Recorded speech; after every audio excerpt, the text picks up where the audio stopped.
دونوں عمران خان کے متعلق اب نجی محفلوں میں یہ بتا رہے ہیں لوگوں کو کہ جناب یہ قابل اعتبار آدمی نہیں ہے. بنی گالہ اور زمان پاک دونوں جگہوں پہ کوئی بھی ان کا بڑے قد کا لیڈر نہیں گیا. ہم نے جو سب سے بڑی والنٹیئر ٹیم تھی پی ٹی آئی کی وہ ہم نے کھڑی کی. یہ لوگ پیڈ نہیں تھے. یہ بھی تو صحیح ہے نا کہ آپ لوگ فیک اکاؤنٹس بھی کریٹ کرتے تھے. یہ چیزیں تو obviously ایگزسٹ کرتی ہیں. وہ عادل راجہ ہو, وہ حیدر مہدی ہو, یہ سارے لوگ جو ہیں لگے ہوئے ہیں. نے 9, 10 اور 11 مئی کو 1 کروڑ روپیہ یوٹیوب سے کمایا. خان صاحب کو گولی مارنے کے بعد یہ کرفیو لگا دیں گے. میں آپ کو لکھ کر دیتا ہوں کہ اگر ہم یوٹیوب مانیٹائزیشن بند کر دیں. السلام علیکم, آپ دیکھ رہے ہیں مبشر لقمان یوٹیوب چینل. میرا نام مبشر لقمان ہے. کچھ خبر آپ کو میں دے دوں کہ شاہ محمود قریشی اور پرویز خٹک جو ہے وہ جسے پنجابی میں کہتے ہیں نکو نک آ گئے, اور دونوں عمران خان کے متعلق اب نجی محفلوں میں یہ بتا رہے ہیں لوگوں کو کہ جناب یہ قابل اعتبار آدمی نہیں ہے اور اس کا کسی بھی صورت اعتبار نہیں کیا جا سکتا. تو اب بہرحال کافی پرابلم ہو رہی ہے, اور آپ دیکھیں گے کہ پرسوں سے ابھی تک بنی گالہ اور زمان پاک دونوں جگہوں پہ کوئی بھی ان کا بڑے قد کا لیڈر نہیں گیا خان کو ملنے. وہ اسلام آباد بھی تھا تب بھی کوئی نہیں گیا, لاہور آیا تب بھی کوئی نہیں آ رہا. بیچارے کچھ چھوٹے موٹے ورکر شرکر آ جاتے ہیں یا جن کو بریانی کی پلیٹ چاہیے ہوتی ہے, لیکن اس کے علاوہ کوئی نہیں آ رہا. اور آج تو تقریباً 7 لوگوں نے ایک ساتھ پاکستان تحریک انصاف چھوڑ دی. نہ صرف چھوڑنے کا اعلان کیا بلکہ چھوڑ دی. اور یہ ٹکٹ ہولڈرز تھے, اور یہ بڑا ایک دھچکا ہے تحریک انصاف کو, اور یہ ابھی تو شروع ہوا ہے. یہ پارٹی ٹوٹنا شروع ہوئی ہے. کوئی بھی اس قسم کے مینیفیسٹو کے ساتھ آگے نہیں چلنا چاہتا جو پاکستان دشمن, پاکستان مخالف مینیفیسٹو بن چکا ہے اب عمران خان کا. تو بہرحال خبر ابھی یہ ہے کہ علی زیدی اس وقت جیل میں زمین کے اوپر بیٹھے ہوئے ہیں, تنگ ہیں, اور وہ سوچ بچار کر رہے ہیں اپنے ساتھیوں سے کہ ان کو کیا کرنا ہے. اور میں آپ کو بتاؤں علی زیدی زیادہ دیر پارٹی میں نہیں رہیں گے, حالانکہ انہوں نے بڑے بڑے بیان دیے تھے. کچھ لوگوں کا سافٹ ویئر ویسے ہی اپڈیٹ ہو گیا ہے. ایک وہ بہو کرنے والا جو تھا وہ تو دوڑ لگائی ہے, اس نے 500 گز کی سے دوڑ لگائی ہے, اس کے بعد اس کی ساری طبیعت صاف ہو گئی ہے, ٹھیک ہو گئی ہے, وہ اچھی اچھی باتیں کرنا شروع ہو گیا. یعنی اتنے یہ ٹارزن تھے اور ان کی حالتیں یہ ہو گئی. لیکن کچھ لوگ جنہوں نے پی ٹی آئی کو سینچا, جنہوں نے پی ٹی آئی کو بنایا, جن کا خون پسینہ سب پی ٹی آئی کے اندر موجود ہے, وہ بھی اب پی ٹی آئی کے سامنے کھل کر آ گئے ہیں. فرحان ورک ان میں سے ایک ہے. شاید آپ نہ جانتے ہو, انلیس انٹل آپ سوشل میڈیا پہ ایکٹیو نہ ہو, ٹویٹر پہ خاص طور پہ, تو آپ فرحان ورک کے نام سے اس طرح واقف نہیں ہوں گے. لیکن فرحان ورک نے as a student Pakistan Tehreek Insaf کی جو سوشل میڈیا تھی پوری ٹیم تشکیل دی تھی, اور ہی از دا ون جس نے سارا ان کو سکھایا کہ جناب کیسے ٹرینڈز بنتے ہیں, کیسے آپ لوگوں میں پاپولر ہوتے ہیں, کیسے گرافکس بنیں گے, کیسے پکچرز بنیں گی, ان کا ٹویٹ کیسے کرنا ہے, ری ٹویٹ کیسے کرنا ہے, باٹ اکاؤنٹس کیا ہوتے ہیں. سب جو ہے فرحان ورک نے شروع کیا پی ٹی آئی میں, اور ہم نے بڑا کلوزلی کام کیا. میں نے بھی اور فرحان نے بھی ایک ساتھ, جب ہم ایک ٹائم پہ دونوں ایک ہی پارٹی کو سپورٹ کر رہے تھے. اب پہلے میں نے اپنے قطع تعلق کا کر لیا اپنے آپ کو, اس کے بعد اب فرحان ورک نے کر لیا. Farhan, welcome to our channel and thank you for giving us a time. یہ مجھے بتائیں کہ یہ اتنی دیر بعد آپ نے کیوں سلام پھیرا؟ یہ آپ میں تبدیلی آنے کی کیا وجہ آئی اتنی دیر کے بعد؟ میں تو آپ کو بڑی پہلے کہہ رہا تھا. میں تھوڑا سا چیزیں کلیئر کر دوں. بیسیکلی تھا یہ انٹرویو کے بعد نا ہماری آفیشیل سوشل میڈیا ٹیم والوں نے کہنا ہے کہ وہ ہماری جو آفیشیل ٹیم جو سی ہے اس کا ان لوگوں سے کوئی رابطہ نہیں, ہم نے اس کو جانتے ہیں. یہ کون تھا میرے ساتھ نا, وہ پہلے بھی 2-3 دفعہ اس طرح کر چکے ہیں, تو ان کی تو عادت ہے.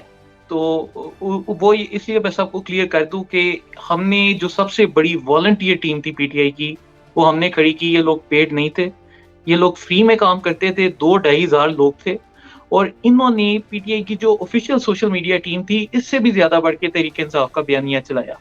میں ایم بی بی ایس کی تعلیم حاصل کر رہا تھا. میں نے اپنی ڈاکٹری کے 2 سال ضائع کیے دھرنے کے بعد کہ میں تحریک انصاف کی حمایت کر سکوں, عمران خان کا جو نظریہ ہے ملک بہتر کرنے کا میں اس کی سپورٹ کر سکوں. تو ہم نے بھی اس کے لیے قربانیاں دی. ہم نے اپنی تعلیم کی قربانی دی, اپنی زندگی کے سالوں کی قربانیاں دیں. اور اس ٹائم ہماری ایک ہی امید تھی کہ شاید یہ جب حکومت میں آئیں گے تو ملک میں سبز باغ لگ جائیں گے اور ملک میں بہت ترقی ہوگی. لیکن جب یہ حکومت میں آئے تو آہستہ آہستہ مجھے احساس ہونا شروع ہو گیا تھا کہ چیزیں درست سمت میں نہیں جا رہی. جس کی سب سے بڑی چیز یہ تھی کہ پنجاب میں جب انہوں نے